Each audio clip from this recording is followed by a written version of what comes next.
नगर निगम ने कीचड़ में तब्दील रामलीला मैदान की स्थिति को सुधारने का काम शुरू कर दिया है। इसके लिए सबसे पहले मैदान को समतल करने के साथ ही पानी निकासी की व्यवस्था की जा रही है, ताकि जल्द से जल्द मैदान अपने पुराने रूप में आ सके और यहाँ रामलीला मंचन का आयोजन बाधित न हो।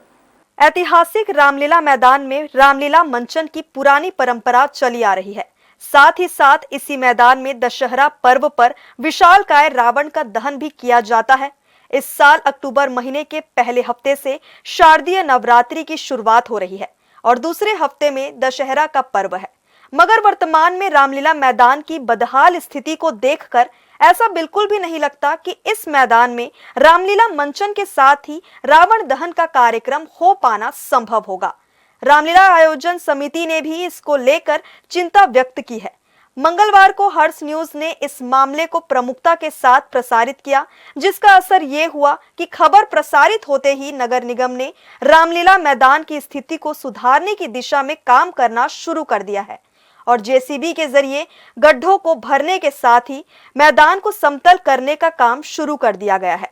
नगर निगम प्रशासन का कहना है कि उनकी कोशिश होगी कि जल्द से जल्द मैदान अपने पुराने स्वरूप में लौट आए।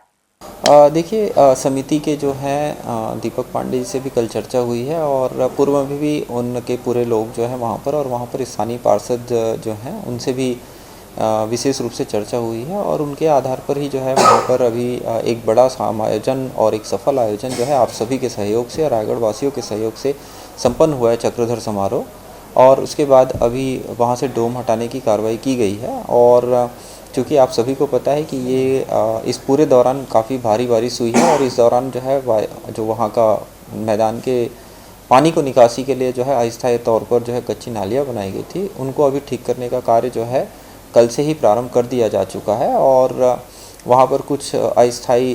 ईंट के नाली और छोटे वो किए गए थे। तो इस तरीके के बहुत सारे छोटे बड़े स्ट्रक्चर तैयार किए गए थे। मोस्ट प्रोबेबल जो है हम एक वीक में इस पूरे उसको जो है फिर से लेवल्ड कर लेंगे। लेकिन जैसा आप देख रहे हैं कि आज भी बारिश हो रही है, तो बारिश के कारण से मिट्टी का काम हमेशा प्रभावित रहता है। तो वहाँ पर अभी भी जेसीबी और जो मशीनरीज हैं उनके माध्यम से हम वहाँ पर कार्य कर रहे हैं और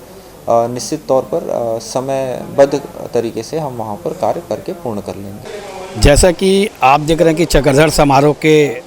आयोजन के पश्चात जो रामलीला मैदान की जो स्थिति दयनीय हो गई है, जिसमें न खिलाड़ी खेल पा रहे हैं और ख़ास करके वहाँ के आसपास के लोगों को इतनी परेशानी हो रही कि कीचड़ से लथपथ हो जा रहे हैं, जिसकी समस्या को लेकर आपके चैनल के द्वारा,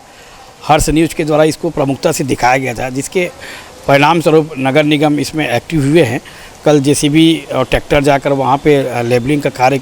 किया गया है और इसके लिए हर्ष सिंह बहुत ही बधाई के पात्र हैं। और पुनः आपके चैनल के माध्यम से मैं फिर से नगर निगम प्रशासन और जिला प्रशासन, चूँकि मुझे जानकारी मिली है कि जब चक्रधर समारोह का आयोजन को लेकर कलेक्ट्रेट सभागार में बैठक हुई थी, तो कलेक्टर साहब के द्वारा भी ये कहा गया था कि कार्यक्रम के पश्चात मैदान को खेलने युक्त बना दिया जाएगा।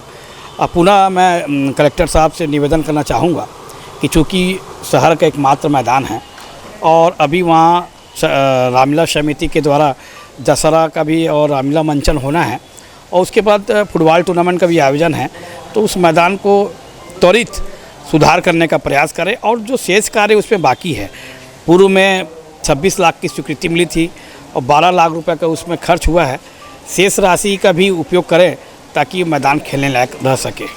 हालांकि वर्तमान में रामलीला मैदान की स्थिति को देखकर ऐसा नहीं लगता कि नगर निगम नवरात्रि से पहले इस मैदान की हालत में सुधार कर पाने में सफल साबित होगी, क्योंकि वर्तमान में रुक रुक कर शहर में मूसलाधार बारिश का दौर भी जारी है। ऐसे में भले ही नगर निगम ये कह ले कि जल्द से जल्द मैदान में सुधार कार्य कर लिया जाएगा, मगर रामलीला का मंचन तय समय में शुरू हो पाएगा, इसको लेकर संशय की स्थिति बरकरार है। हर्ष न्यूज के लिए देवेश देवांगन की रिपोर्ट।